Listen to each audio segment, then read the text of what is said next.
Hi guys, welcome to Classic Guitar Rock. This is Jeremy, and I want to do another little bargain basement video here.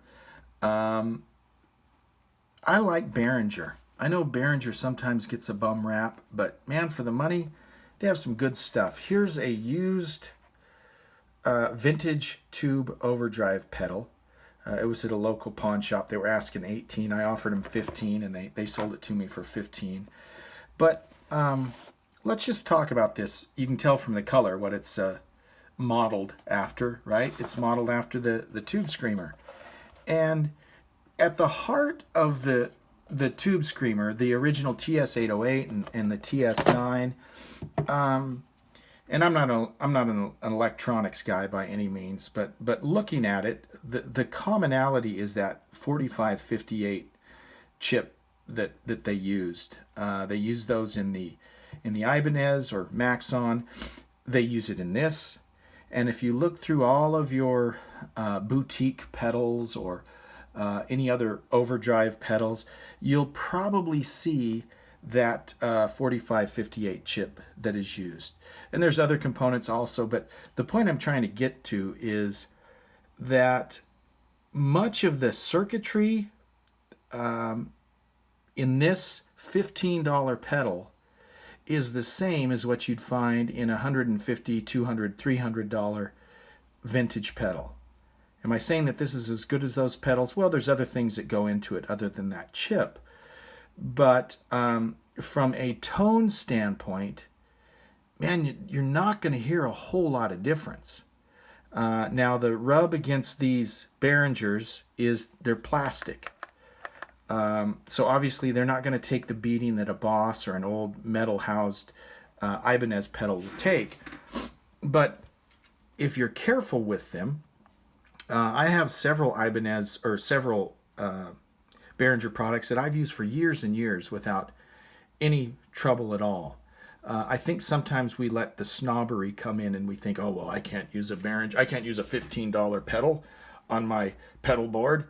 Well, most people probably won't notice the difference, to be honest.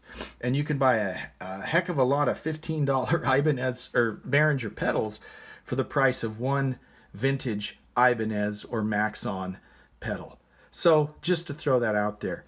This has the regular controls that you're used to on an overdrive. You've got a control for drive, tone, and level. You've got your battery indicator light there. One beef that I do have with this model is I would prefer if the AC input was up here like it is on most pedals, but it's on the side. I guess I'm just used to it being up here, so that would be my preference. But let's plug this in and see what it sounds like. All right, so I've got this added to my pedal board here, and just so you know, currently I've got a Boss Super Overdrive, the SD1, the Behringer Vintage Tube Overdrive, the TO800, a Boss Chorus, and an old Ibanez DL10 series delay. And so I want to just mess with this. I'm playing through a Princeton Reverb reissue, 65 reissue, which is a great little amp, by the way. So that's the clean sound, little reverb, not too much. And just as a reference, well, let's do this. Let's start. Here's the Behringer. I'm going to turn the drive down all the way. My tone is on the low end. It's at about 9 o'clock, and my level's at about 3 o'clock. So this is a clean. So that's the gain all the way off, drive all the way off.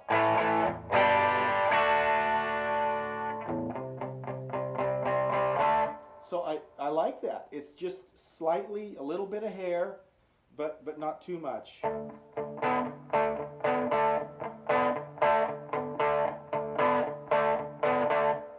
So I'll just, for comparison, I'm coming over to my Boss SD1, turning the drive all the way down.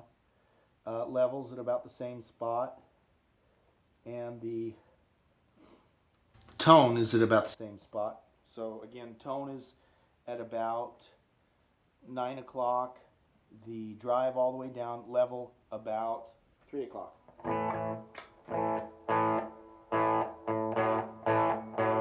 One thing immediately that I notice, and I love the SD1, the Boss Super Overdrive has been my workhorse pedal. It's a lot bassier than the Behringer, so let's try the Behringer again. Behringer's a little brighter, but still sounds really good. And louder too. So back to the Boss. I think they're both good sounds. I like them both. And in a minute I'm going to show you using both of them. I really like the way it sounds. So I'm going to crank the drive up. I'm at 12 o'clock, so straight up with the drive on the Behringer. Everything else is the same. Let's see how it sounds.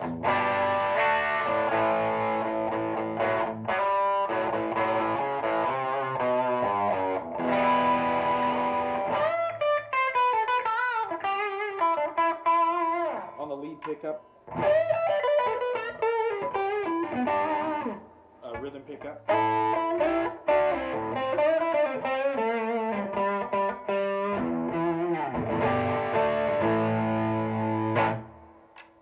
Not bad.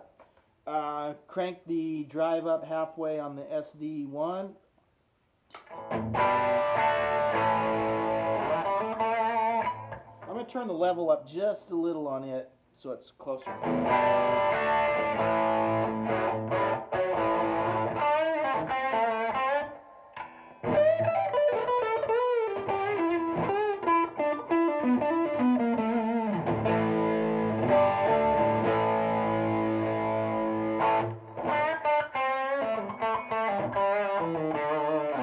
Alright, let's go back to the Boss, or the Behringer. I'm going to crank the drive all the way up. See how it sounds?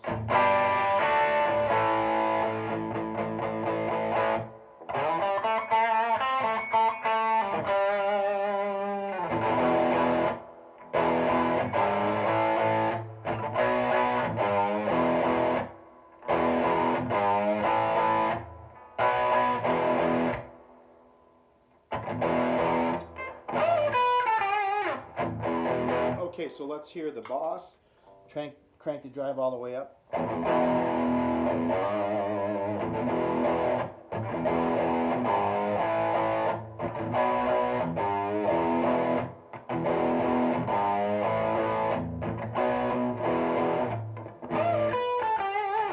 Again, a little more bass on the Boss, but they both sound good. I like the way they sound.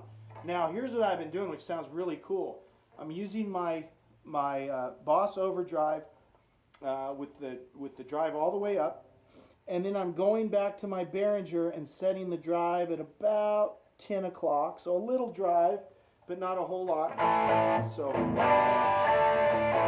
that's just the Boss.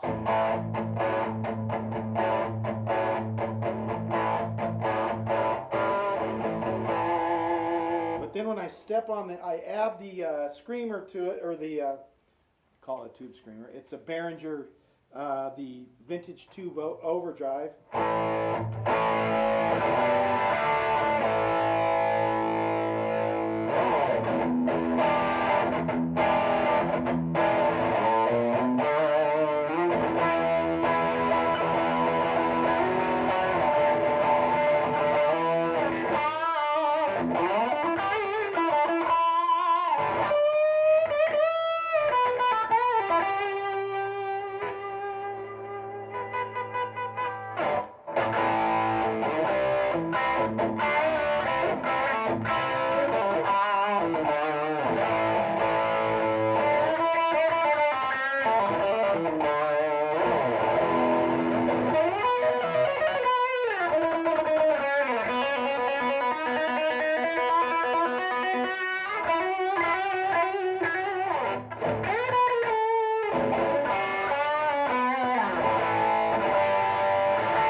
guitar's a little out of tune.